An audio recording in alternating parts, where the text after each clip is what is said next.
Philippians chapter number 3 verse 1. Haliko igama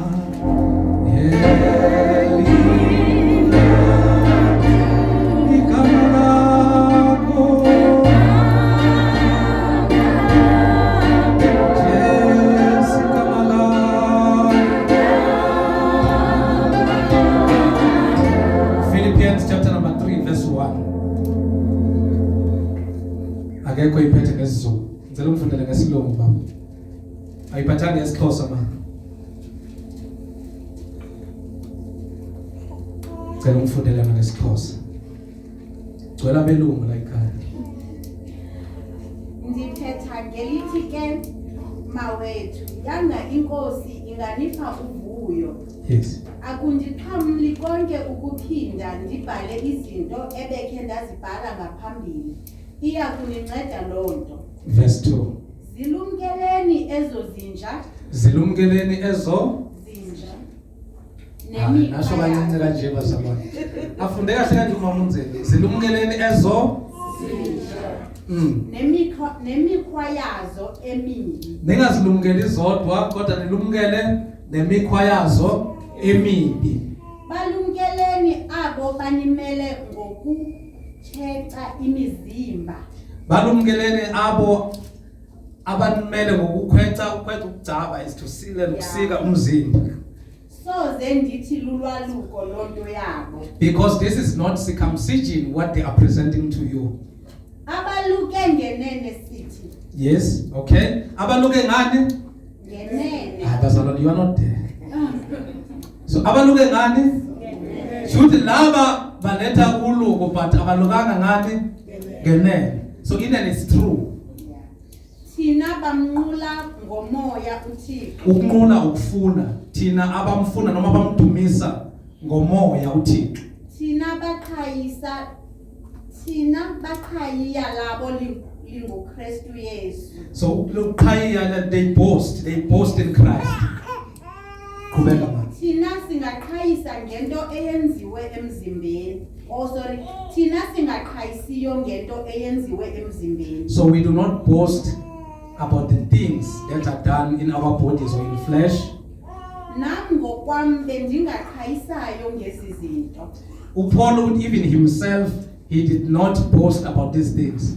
Ukuba kukho bani uqhayisayo ngembonakalo, mna ndingaqhayisa ngaphezulu. So Paul is saying, if there was a person who was supposed to boast about the things of the flesh, he was that person. Mna ndaluswa ndinentsuku ezisibhozo ndizelwe. He was circumcised 8 days. 8 days.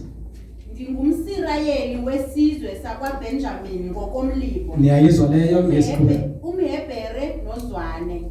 Ndandingoweqela labaFarisi ekugcineni umthetho. So he was a group of Pharisees that was at the leading front when it comes to obeying the law. Ndinenzondelelo. So because he was serious, bekana mafulufulu ngesizulu. Ndade ndalichuchisa ibandla. He persecuted the church. So uyena umuntu akade thunyiwe ukuthi ayohlukumeza ukuchuchisa ukuhlukumeza noma ukuhlupha ibandla. Ndandingabekwa bala ekugcineni umthetho. So the way abekazi ngakhona, the way he knew the law, you will not find any fault in him.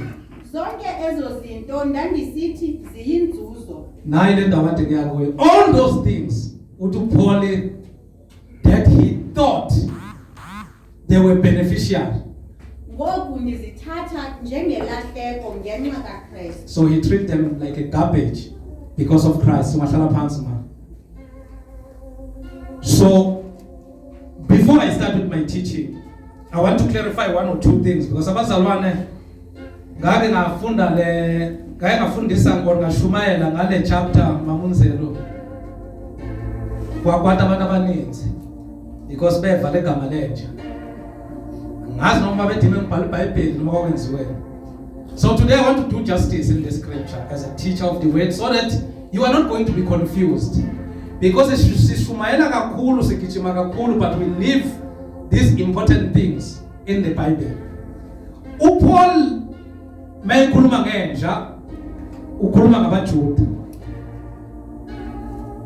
And there is a very important kunento ebalekile ekumele uunderstand why uPaul akhuluma ngenja. Do you know that uPaul aliqale ngoPaul leli gama ukuthi abize abazenzisi abaFarisi namaJuda ngezinje? Liqale ngoKristu. Joseph sigxeka uPaul sicabanga ukuthi ungubani soqala ngoKristu. Matthew chapter number 7 verse 6. uJesu mayefundisa entabeni ninganiki izinto okungcwele. He was talking about the very same audience that Paul was talking about. Do not give what is holy to the dogs, and do not throw your pearls before the swine, or they will trample bazohamba phezu kwazo under their feet and turn and tear you to pieces. So uJesu wenza example. So Paul is using the very same narrative that uJesu used when he was teaching in the mountain, because that was one of the teachings akazenza entabeni. Then Paul, be careful of those dogs. Qabelani izinja. I said, do not be trapped in flesh until you miss spiritual things. uJesu called them dogs because they wanted to denounce that is the Messiah and is from God. Why did he call them dog? Ngoba amaJuda mawukhuluma ngenja ukhuluma, it's a symbol of uncleanliness. If you can put the pig in ingulube bebeyisaba because of thina amademon, but inja is one of the animal that was viewed as so unclean. Why? Inja yakwazi ukulala nomamayo, yakwazi ukulala nomntanayo, iyakwazi futhi ukubuya ize phambi komnyango izosula umlomo yenze ngathi ithembekile. So that was the attitude that the Jews, the Pharisees and the scribes had. And that's the attitude that we are facing emasontweni today. Kunezinto esizenzayo emakhoneni, but masiza ecaweni siza sisula umlomo. Ngisho something babheka phansi bonke abantu Friday uamen ngawuzophuma kumphatho ngawuzophuma kunosuku. I said Friday kunabantu abangabafundisi abakwazi ukulala nabantwana phakathi ebandleni. And I ask a question, why kuzomela ngibe ne PA yentombazana encane unkosikazi wamakhona nginabantwana bamantombazana abakwazi ukukhuluma isingisi? Those are the things that pushes people to satisfy the things of the flesh. Sometimes look at the people that are called PA. I'm not against them in churches today that go with us abafundisi. Some of them are amankosikazi wabantu. Why would I go nenkosikazi yomuntu? Why would I go nomntwana womuntu? It's because there is a hidden agenda. Then I come, ngizokuma phambi kwenu, ngizosula umlomo and tell you about holiness. Same to us as the church, as abazalwane. There are a lot of things that we are doing. Insindiso akusilo icawe. Salvation is not the church. Insindiso akusilo isonto noma ukuhamba isonto. But salvation is a lifestyle. Salvation is something that you need to live. Noma ngabe usemsebenzini, aboma bunzima bangahlupheki ukuthi kuthiwe lo muntu umfundisi Sunday, but every Monday to Friday baphelile abantwana babantu emsebenzini. Salvation is not our theological background. Salvation is not our membership in the church. But salvation is the circumcision of the heart. That's where I want us to get now. Paul is receiving a message that there is a new gospel that is preached. And this gospel is dragging people that have received salvation back to where they were before. Because kunezinto esisazenza namhlanje ebesizenza izolo. But we think umusa kaNkulunkulu usalingene. Grace is not a condoner of a sin. Umusa awuzanga ukuthi uzophakamisa isono. But umusa waza ukuthi uzosikhupha esonweni. I know I'm saying the things that are not said nowadays. No amen wena kufuna. But iqiniso niyabulazi. And iqiniso ilona lizosikhulula. Because we will never be called the children of God if we don't know the truth about God. Ngeke sibizwe ngabantwana bakaNkulunkulu uma singalazi iqiniso ngoNkulunkulu.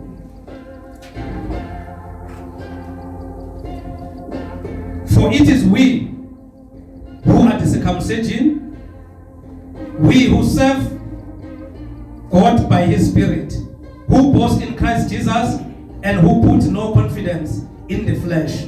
What is putting confidence in the flesh? Do you know that umuntu engamelwa inhliziyo ngikhuluma abantu abasindisiwe. Umuntu kade ekhuluma ngoChrist the day ngaluza ingcebe engamelwa inhliziyo. Do you know that most of divorce enzeka or they occurred during the time of financial struggles? Why? Because we are consumed by the things of the flesh. Makungaphela imali kuphele yonke into, kuphela ihappiness ekhaya, kanti ihappiness ekhaya ikhona. Kuphela ihappiness kubantwana, kanti ihappiness ekhaya ikhona. The thing is, we have converted the things of the flesh and thought those things are the things that are bringing happiness and are uniting the families. Money, it's very easy for the devil to use a substance called money because he knows that our hearts are very dangerous when it comes to it. Most of the fathers that we cancel today, starting about canceling. But to give a babiswa against it, not because I got because you are paying money one day. Sapelisi ya it. Most of our mama today, it's because the things that used to happen before are no longer happening. But Uba say corner and they're still loving. Why? Because our hearts are not circumcised when it comes to the things of the flesh. One thing is the thing that not enough sense says we need to be circumcised on the things of the flesh. Kuna bantu today that are struggling physically, abanye banama depression, others have sustained the heart attack. Not that labo bantu bayagula, it's because kuthathwe uThixo wabo. Kunezinto uNkulunkulu akazoshift when He wants your attention. When God wants to deal with you, He will deal with something that you love. Inhliziyo yakho mayisemalini uNkulunkulu uzoxhumana nawe emalini. Inhliziyo yakho mawuthi ioffice lakho noma umsebenzi uNkulunkulu uzodibana nawe lapho. Anything that take your love, because once athanda izinto zenyama kakhulu, then uthando kaNkulunkulu luncane. Uyothola umuntu ebhizi ebheka ibank balance because imali ziphumile. 1 month makwanezinto ezibhedayo ihappiness kumuntu akasekho, not because happiness. Happiness itholakala kuChrist, because when you are in Christ you find happiness. Then imali is the substance that moves us when we are living in a natural realm. But there are greater things that we are missing. Most corruption that we come across today emanates from the things of the flesh, and our salwana, they are at the center of it. Why? Because we have created it. Ama testimony wenziwa namhlanje. Enziwa angeke umuntu azowenza testimony that is not showing off ukuthi mina ngibenefite ini. Ama testimony awenziwayo namhlanje, it's all about what I've achieved and what I have. Then the man of God behind the pulpit is starting to create a committee of those that are financially, that have financial strength. Why? Because ibandla is consumed by the things of the flesh. We are no longer seeking at abogogo. Abazokuqa phansi bakhuleke babubule. Bathi Thixo nguwe izolo, nguwe namuhla, nguwe naphakade. Because abanayo imali yokumthengela imoto enevili emhlanje. That is why I'm not recognizing them. Because inhliziyo zethu zidliwe izinto that is going ukuthi ezosiphakamise enyameni.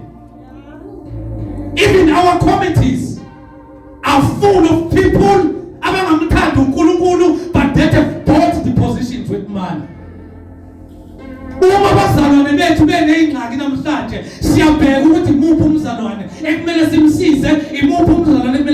kuye lo semkhukhwini okunodaka okungangene kuye asiyi because imoto zethu zinhle kakhulu. Those are the things of the flesh. We protect imoto silahleke lo mphefumulo because masinazanga kuye izoba mhlungu inhliziyo yakhe ukuthi ngibe nenkinga and the church did not come from me.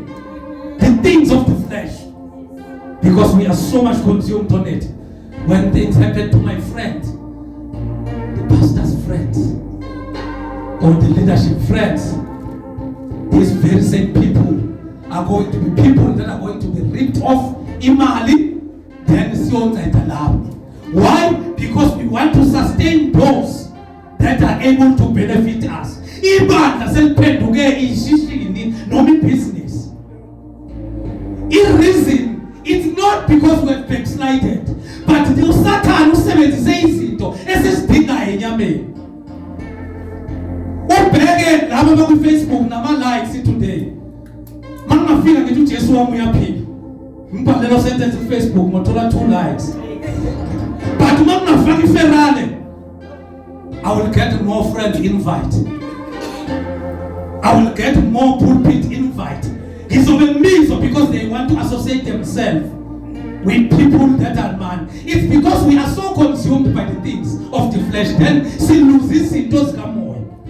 uJesu uthi makathetha nomfazi womSamaria uthi isikhathi sifikile and isikhathi isolesi lapho khona uNkulunkulu akafuna abantu abazomkhonza ngomoya nangoqiniso, because uNkulunkulu ungumoya. God is a spirit. Zonke lezinto esishana ngazo, zonke lezinto esibukisa ngazo, they have nothing to do with God, and God doesn't care much about them. Satan enzela uthatha uJesu, Matthew chapter number 4, umbeka phezulu entabeni uthi bheka phansi, all these riches ezakho, if you can bow to me. uJesu uyamtshela ukuthi iBhayibheli lizwi lithi wokhothamela uNkulunkulu kuphela. Then he told the devil that get thee out of my face, devil. How many things have we bowed to as abazalwane that have nothing to do with our journey of spirit? Lingahluka igospel ebelilethwa abaJuda, because abaJuda umizothi mfundisi, but it was not about money baJuda. It was still the same thing, because kunento kade befuna uku-identify ngayo. When did you visit loya mzalwane lo uhlala kuya mkhukhu we-one room, then you come on Sunday, you claim to us that usindisiwe?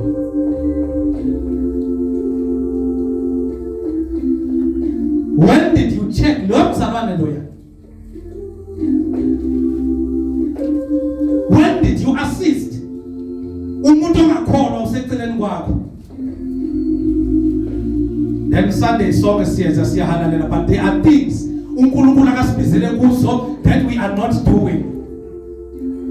This is the time for the church to rise. Isikhathi sokuzenzisa siphelile, because uma sizenzisa we are bound to dilute the truth. When we pretend, we are selling the false God. People are coming for blessing, they are no longer coming for God. That is why people are going to fake. Kunabantu namhlanje abahambe bayothatha ama-loan e-10,000 because they want to please me as the man of God. When Jesus was speaking to Paul, he never said, Paul, go and reap my sheep, but he said, go and feed my sheep. He said, if you love me, he said, Peter, do you love me? Peter said, yes. He said, feed my sheep. He repeated again, Peter, do you love me? Peter said, yes. He said, take care of my lamb. He asked for the third time, Peter, do you love me? Peter said, Ngosu yazwe. He said, feed my sheep.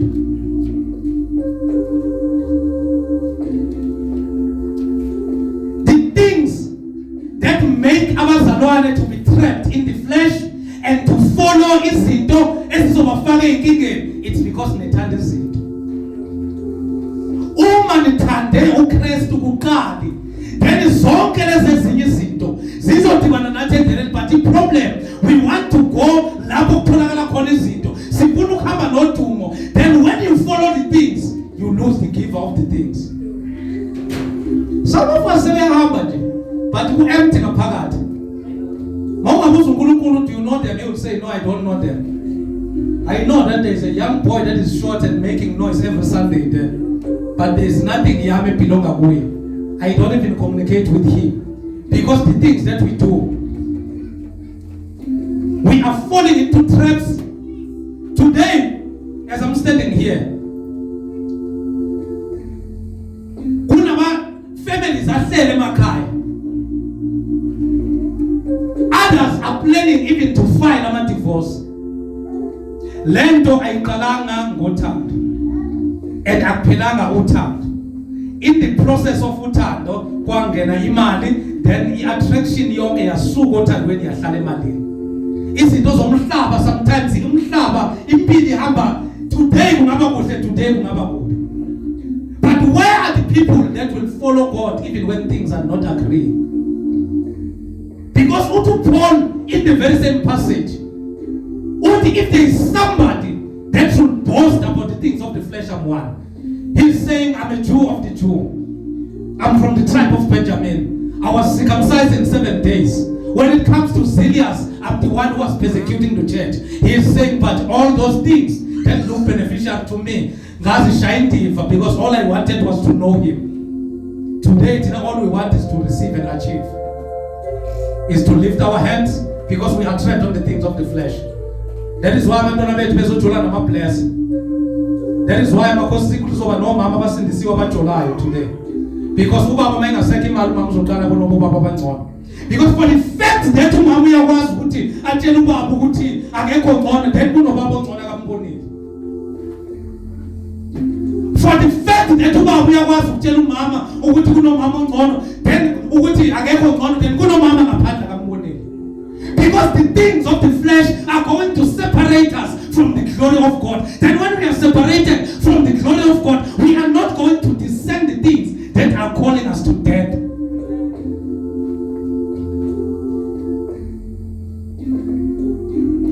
But easy, we are still carrying them and we want to follow with them.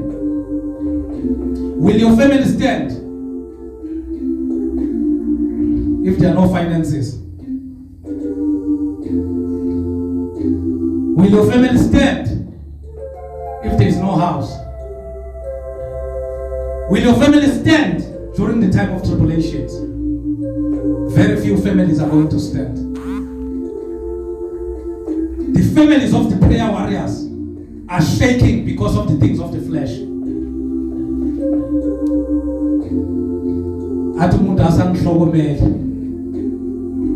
He comes every day, every night. It's just that the substance is not there. I do have. But I'm saying, let it not be something that is trapping us. Let the things of the flesh zingabi izinto ezisitrebile. Abanye bethu sisebenza size sikhohlwe that we've got children. We work 24/7 until we forget that uyopapa mathumta nakho. Seka Jordan nomuntu under 35 years, noma seka data ugogo omdala noma seka bheminya uphi, but you are staying in the same room now. Why? Because you are pursuing the things that are going to make you to look better, and you forget the thing that is so precious. Because the life that we are living in is pressured by the things of the flesh. We are less in spirit, we are too much in flesh. Apostle Sijage said Friday, even when we post, we trim into -8. Lale ngitha magalane khona la ngifaka khona lo 2 minutes so that I'll get more invite because people want to see me. Where is the church that will speak like Job and say, naked as I came, I'm willing to die naked as long as I have Christ in me?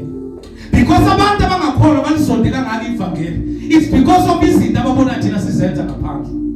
The things that we are doing are not presenting what we are preaching to them. And that's why Paul called them dogs. That's why Jesus said, because once you give the dog what is holy, the dog is going to tremble on it. Today 30 minutes about JJ, about DD, this has nothing to do with the gospel. The gospel of God is not about how much you give.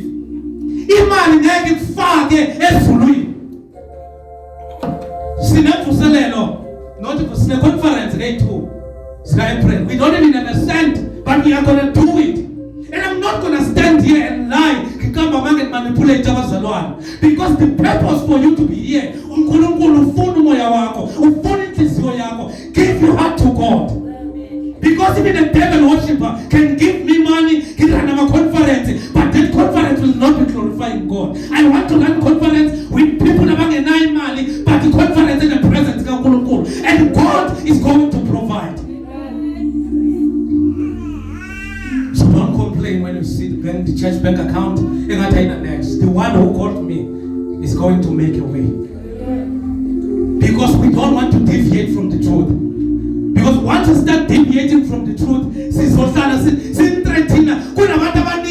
any 100 rand yokugcina uyazi ukuthi yokugcina, but you want to nikela because ama-threat owathole phambili or ufuna ukuthola nama blessings ashiwoyo. God know that you don't have money. Don't pretend as if you do. Pray to God so that He will give it to you. Because your relationship with God starts from the heart. Money is going to buy the things of the flesh.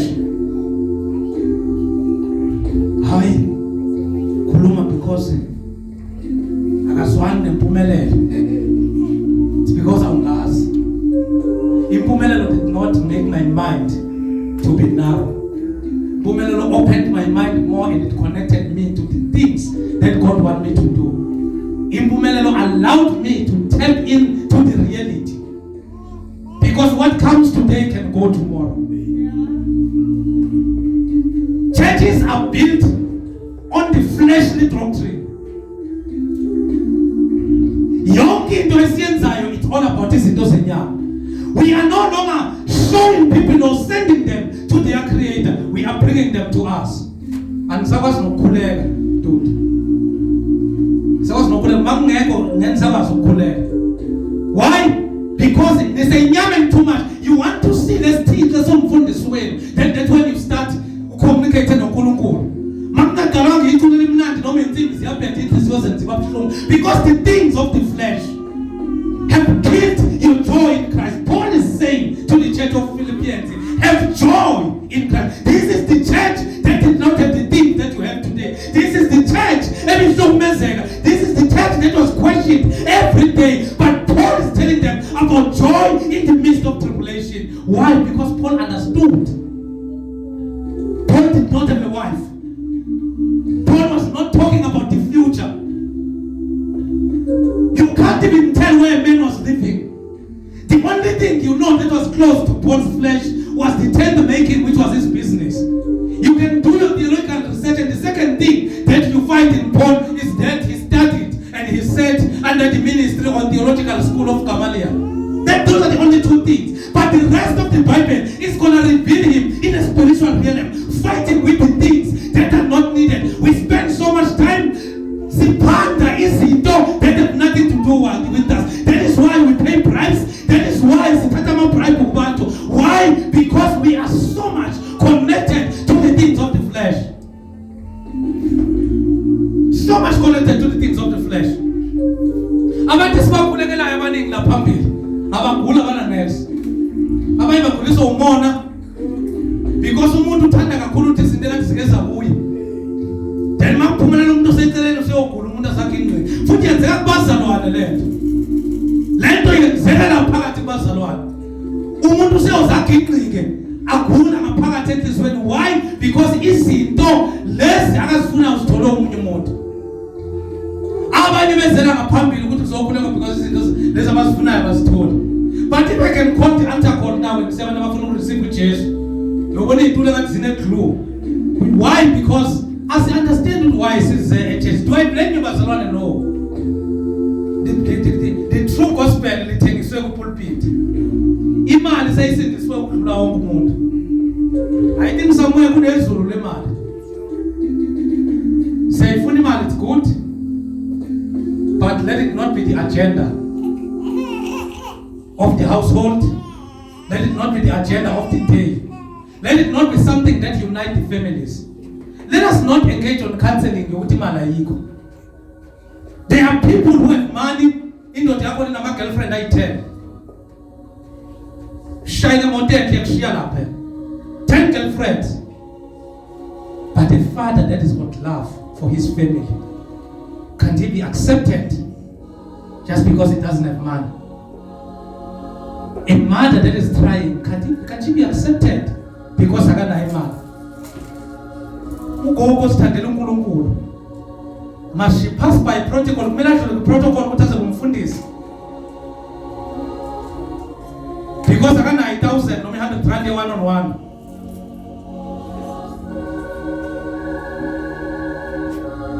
Kumele sahamba yoboleka ukuze abone someone that preach Christ in him. Who am I? This means I'll be the devil uqobo lwakhe, because anything that prohibit abantu ukuthi bathole izinto zikaNkulunkulu, isitha sikaNkulunkulu uSathane. So if I will make it difficult for you to receive the gospel because awunayo imali, then be worried about my utterances and my pretense. Sisazodlula kulo mzimba. One day we are going to depart from this body, and each and every word lonke izwi eliphuma emlomeni wethu behind this pulpit, we shall account. If siphendula le ndawo efana nale kube indawo yokudlala, siyophendula uNkulunkulu, because kunabantu abezayo bethi bazofuna uNkulunkulu. Abanye abadlanga esiswini, abanye they are willing to give, but ayikho. So if siziloku sabisa amathreat ukuthi ngeke babusiseke, what are we implying to the gospel? Sithini ngevangeli njalo makusoba namathreat yokuthi abantu kube nabantu abafila small. Giving is a sign of worship, and let it be something that is between God nomzalwane. Akube yinto ephakathi kwenhliziyo yomuntu njengoba kade efundisa ekseni in 2 Corinthians chapter number 8 ukuthi kwakunebandla laseMacedonia. Ibandla laseMacedonia was not pressurized by Paul, but ibandla laseMacedonia lacela kuPaul, Paul belicabangela ukuthi liyasokola, but sicela ukunikela ngaphezulu kwamandla. Let it be a person, then leyo umnikelo onjalo iwona umuvu uNkulunkulu, because uNkulunkulu ubheke enhlizweni yomuntu. Uthi Paul, a person umuntu onikela ngokukhonona uthi akamthokozisa uNkulunkulu, but banikela kanjani bengakhononi if sibathreathini?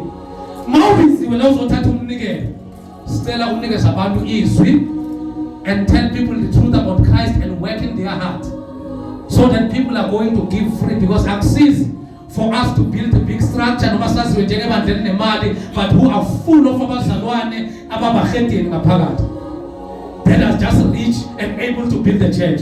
Let God assist us to build. This is his thing. Let us not use our tricks or anything that has nothing to do with God. This gospel of flesh is the gospel that is killing everything. Usathana kanamandla, but we invited Satan some letter ngaphakathi. The devil do not have power. We defeat the devil by the truth. If he's able to make us lie a pulpit, then he has entered the heart of the church. Gogo kwakuyinzuzo kimi tuphone ngakushayindive ngenxa yobukhulu bokumazi. Ngeke ngagibeza omunye umama bengisasebenza eAlbertine eThulisa Park. Mangisuka ngidabulapha ngaseAlbertine, ngithola omunye umama umile eceleni kwendlela, ngibuyisele imoto ngaphandle ngiyamgibeza. Siyahamba nalo mama, bendlala i-gospel music. Lo mama uyabuza ukuthi umzalwane na. It was before kuba umfundisi, ngithi yebo ngumzalwane. Ambheke phambili, siqhubeka uhleli la emuva, ngihlela phambili ngiyadrive. Then ngaqala ngamkhulumisa ngum-inviter endlini kaNkulunkulu. Lo mama uthi mina bengihamba ileli sonto, bengimthanda uNkulunkulu, but ngahlulwa ukuthi anginayo imali, ukuthi ngangingasebenzi ngihola igrant yabantwana, but ibandla belifuna mina ngikhiphe 10% kwigrant. This is unbiblical. How can someone that the church kumele imnakekele, the church is taking from that person? Uthi watshela ukuthi they need to test God. That's foolishness. God have gave you the means for you to live today. You want to test God with those means. We know the scripture that Elisha wathi uNkulunkulu uyawamtshela ukuthi uzothola owesifazane omfelokazi afike enze lento. Elisha akazange after that edibane nalo umfazi wesifazane omfelokazi akawathanda lo kwathi wayesesalelo ukudla kokugcina ukuthi afe wamnikeza wamphakela then Elisha wathatha izitsha kwangalo ukuthi Elisha akazange wayipractice that thing again. That was a once-off incident for uNkulunkulu, so that woman is going to understand who God is. But it was not a passage for us to rob abantwana bakaNkulunkulu. But because we are rooted in the things of the flesh. Hey, umfundisi ushumela kabi ne? Ushumela kabi. Mala kabuhlungu umfundisi, ngiyabona emehlweni netafula. Umfundisi ushumela kabuhlungu. Wayeka gogo lo mama wahlala ekhaya. Siyathina masiphuma la sophuma ngaphandle. Simthuke sithi backslide. But we are not opening our armpit and smelling it. Kuthi thina senzene kuyo. Igrand I think is 1,800 to 1,200. Something like that. So 180 umuntu othola 1,800 is too much money. Siqhekeza ama-family because ngiyazi noma uyasebenza ukhonza la ebandleni ushaya ne-keyboard, then sengizothi noma angakhoni ngithi akathatha imali as long as nje i-10%. What if imshiye ngana next? Did I ever think about that as a father and a pastor? Did I ever think about that as a father, as a pastor? Ezinye impilo zena kusini nonke ena afford ukunikezana nge-10%. It doesn't matter how much you earn.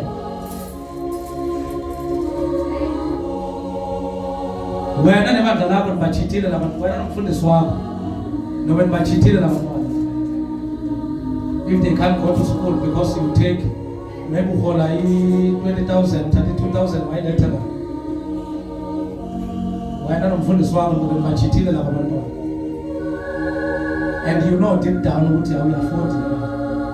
But because izinto zenyanga ufuna ukuwina mina njengomfundisi, you are doing it. You have failed these kids. And I failed as a father and a pastor. Because next thing that is going to happen is an unhappiness ekhaya, and the divorce might begin. I would have contributed, but my kids will be going overseas with the very same money that I took that created the divorce. Same shit over. Angandaba uyangizonda noma wenzani. Iqiniso uzalazi and iqiniso lizokukhulula.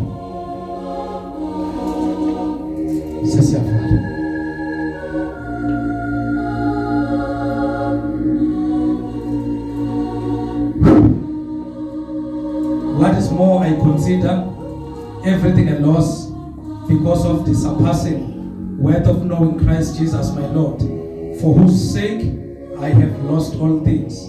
I consider them garbage that I may gain Christ.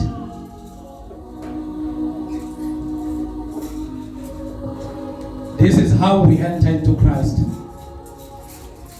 Singena ngale ndlela Christ. There are things.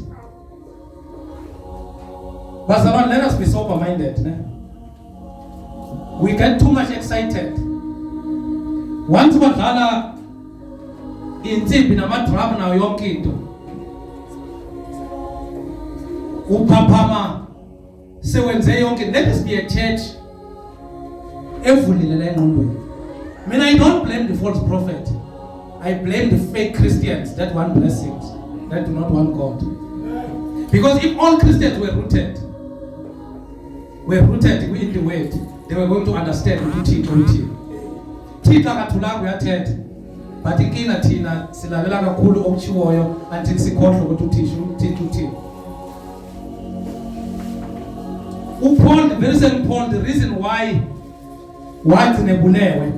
the reason why Christ was killed, it's because he brought something that interfered with the systems zabantu. He brought something that interfered nezinto zenyanga. But where are the men and women that are going to seek the heart of God and bring back inhliziyo zabantu kuThixo. Mina mind ukulida ibandla labantu abawu5 as long as bazi ngoThixo. As long as ngikhona ukuteacher abantu ngeqiniso likaThixo. Because yonke into engiyithethile lo mphefumulo ongaphuma nalo mphefumulo ongaphuma mawukuthi udukiswe yimi. Romans nasifunde khona Hebrews chapter number 13 it says the pastors will account for the souls. We want to bring this scripture as in 13 appeared so that you will follow us, but we don't want to bring the part that we need to play. That they could eqiniso ekumele likhulunywe and we need to be sober. If the corona is started song sapho beliyoba empty zone no beliyoba nengxosana bekuzobe kuphithizela esihokweni. This pandemic have reset the button of the church. If we were to look for something good, have reset the button of the church. It's close to saying no. Have reset the button of the church. Because there are things that made you to realize that you think uKristu okudlula wonke umuntu. The time you were alone, closed, endlini. Nomuntu uyangixhawula bengithi. Because bengicabanga ukuthi uzongifakela ukuthi. So these are the things that make you to realize that there is one healer and there is one person that you really need in your life. You need Christ. You need Christ in your life.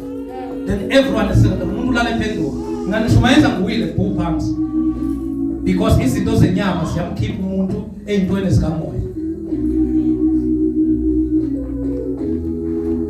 Amdala ngisaqhubeka nalokho kuye. God wanted me ukuthi ngikhulume ngale ndlela. Njengoba sizophuma la. There is one thing that we need to ask ourselves. Bengiyokwenza lesonto. Just usibuze lo mbuzo. Awusiyeke ngokuthi bekumnandi esonto nasinandaba. Lesonto lezangoma nelast day nabantu worshipers kumnandi nama systems njengalelo. Awusiyeke nje ukuthi umfundisi wakho ushumayele kahle. Because ngashumayela kahle ngibibhidla ngitshela ama lyrics nama punchlines. Izinto zizokwenza ukuthi uvuka ama goosebumps ucabanga ukuthi usemoyeni kanti awukho emoyeni. Your mind is just hypnotized by the noise and the nice lives that I'm making. I want to build sober people. People that are going to lead. If you come from this church and you are a son, you need to be a father that is going to stand for the truth. You need to be a mother if you are a daughter that is going to stand for the truth. If you are a father and leading a family in this church, you need to be able to lead your family proper. Until Friday, midnight prayer, ngabuza umbuzo ukuthi masisuke sikhumula amabhantshi song. Ugijima unkosikazi kaNzele ezolidonsa. Ngeke ngimbuze na after church ukuthi uyalidonsa nali kaNzele ibhantshi mekuye emsebenzini. Because iBhayibheli lithumele amakhosikazi ukuthi athobele amadoda wawo not abafundisi. So we miss those small things, those little bit things, we miss it.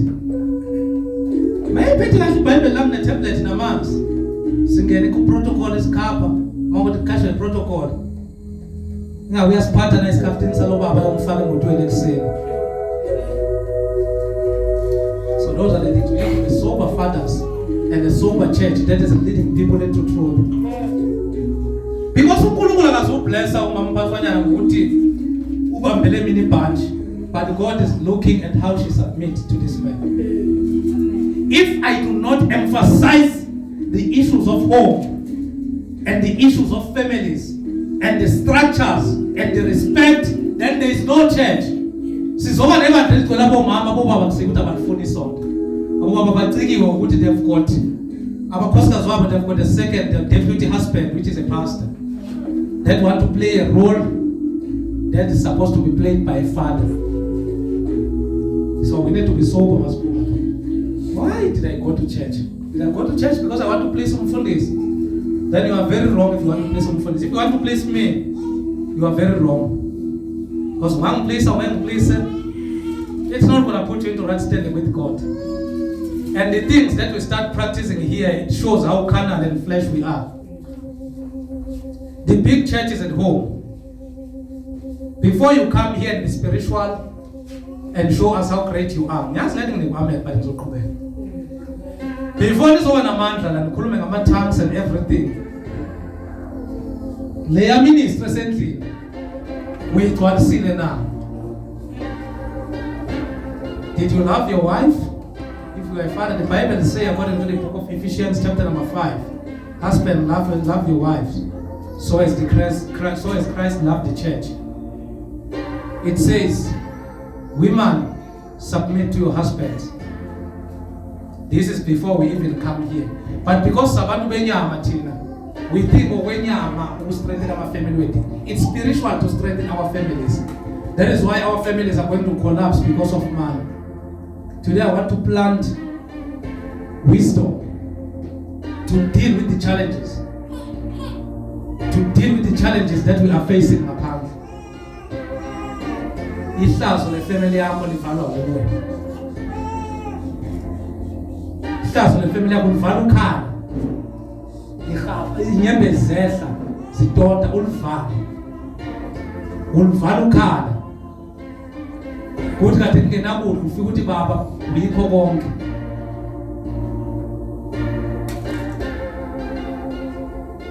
That's how the church need to become. Let us not build 4 walls. Let's build the real church. The real church begin at home. Then we will have peace here. You will see the church flourishing. The only man in Namakaya are structured. You will see the church flourishing. You will see people giving because they are thanking God of their church. Because this God akatheka ubaba nomama besebenza took all the money wayilethe esitsheni offering bahamba ngenyawo esikolweni. Simene ngenyawo zethu.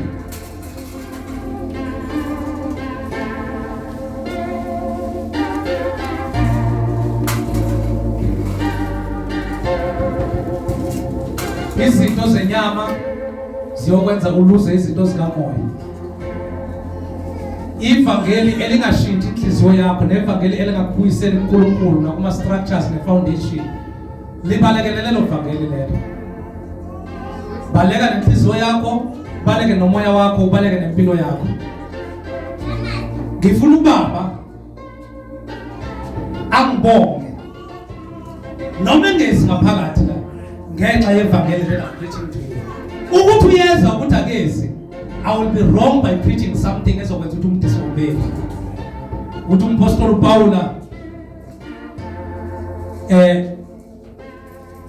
uma ipartner yakhe ingasindiswanga, you don't spend time on telling him that akasindiswanga.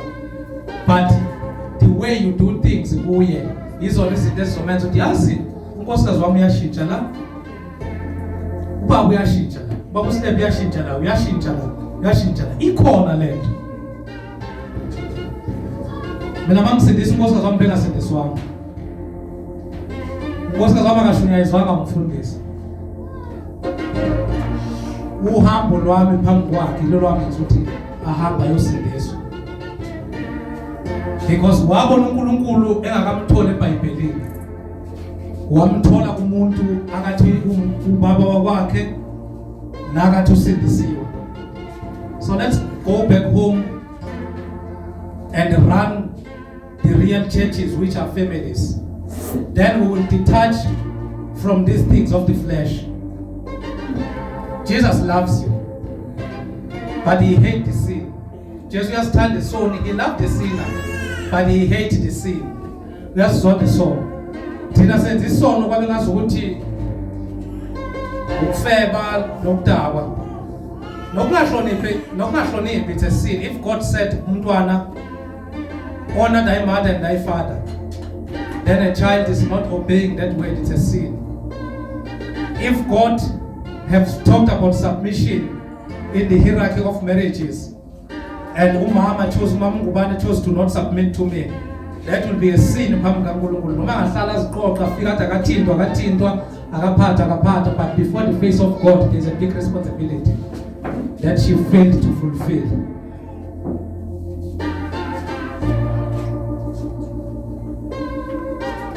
I'm going to pray. When I pray, I just want us to plant these two things in our heart.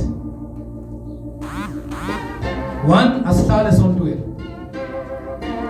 Sispenda 2 hours to 3 hours if umfundisi achitha isikhathi eside. But the rest of the time we spend at home.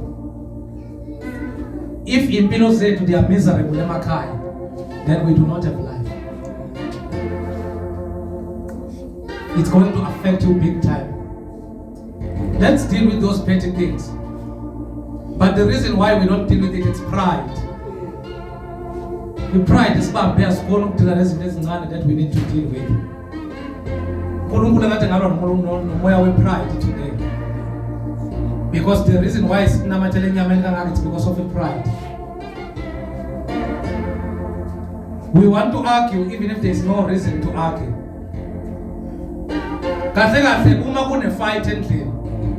My wife will tell me I keep quiet until she gets worried.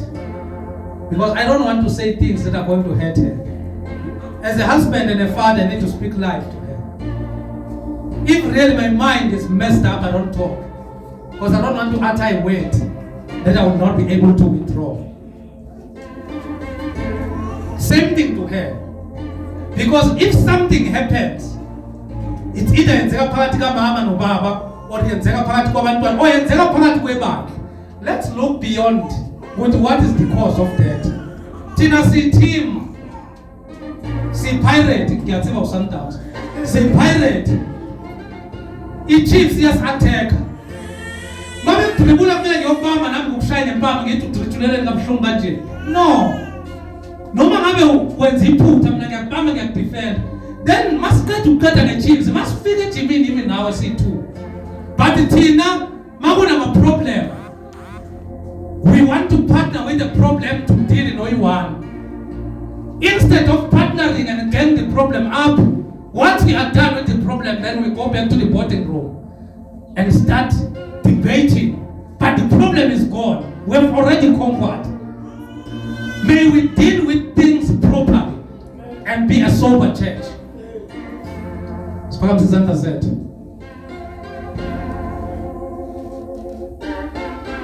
Today, may we be reconciled with Christ.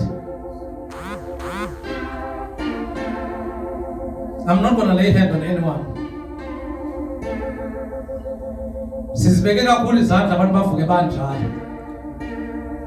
But can Christ lay a weight in you?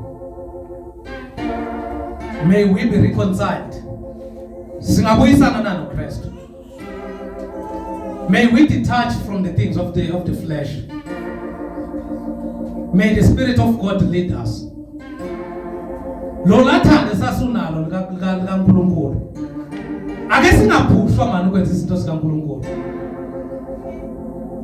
Zonke lezi zinto ezisibambile. That is why siba late ukudila nazo, because if besinoNkulunkulu, uNkulunkulu bekazosilwela kulezi zinto. But thina masiathekwa, siathekwa uNkulunkulu wethu kulezi zinto, uNkulunkulu sesimsusile kuzo. That is why si destroy kalula. Just lift up your hand. I'm going to pray. Just uvumele inhliziyo yakho nje. Father, we are before you as your children. Nali bandla lakho Nkosi. Lemile phambi kobuso bakho. I might be here in flesh standing, but elakho lele bandla. I want to pray like my Lord Jesus Christ, who said, laba bakho ongiphe. Father, this afternoon, sisazophuma phakathi kwale ndawo. I just want to speak a word to each and everyone. May you revive our families. May you help us to bring back the broken pieces. May you assist us to remember who we are in you. May you deal with us in a way that we come before you and understand that we are nothing without you. May we go out there loving you first more than we love things. Because the beginning of wisdom is to fear the Lord. And what have killed uthando lakho, it's because we are lacking your fear. Father, we pray, Tambama, sisazohlukana egameni lika Jesu Kristu waseNazaretha, that you help us, Sisaya, to our respective home. There are a lot of things that we are going to face. Satane uplantile kwamanye amakhaya the distractions. Uplantile amaplan angasebenzanga, but masiphuma la sembathisa amandla. May we deal with those problems. Siswabisa uSathane sibeke uNkulunkulu phambili. May we unite in the midst of trials and tribulations. May we unite even izinto uSathane adecala ukuthi uzosigogobela ngazo zingasekho. May we unite in Christ and pursue your holiness. Father, I pray that you heal the broken families. Pray that you heal the broken trust between yourself and your children. I pray for myself as well. I pray, Father, that you bring us before your glory before we try to glorify ourselves. I pray that you heal each and every one okhona phakathi kwale ndawo, because abanye inkosi bakhona bayagula inhliziyo zibuhlungu, but it's not because there's any type of sickness. Sickness is took advantage because inhliziyo zabo zikhathele. May you heal those broken hearts. May you heal those diseases that are caused because of lack. May you strengthen us to have faith in you.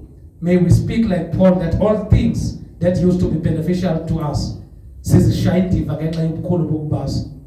Father, I pray and I declare, let us all open our mouth and begin to pray. It's either you whisper or you open your mouth, but let us just open and begin to pray. Father, we thank you.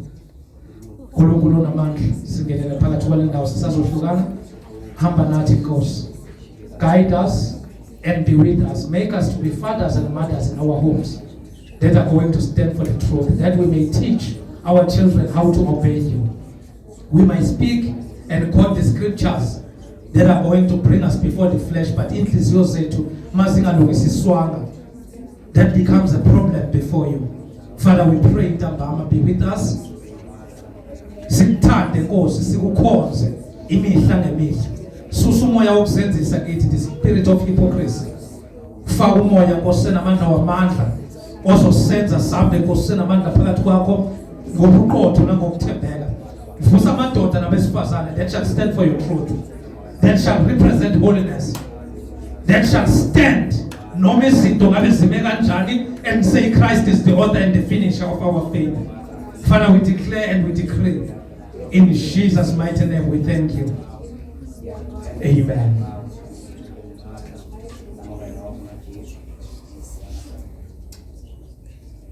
Amen. Shalom kulukule zandla.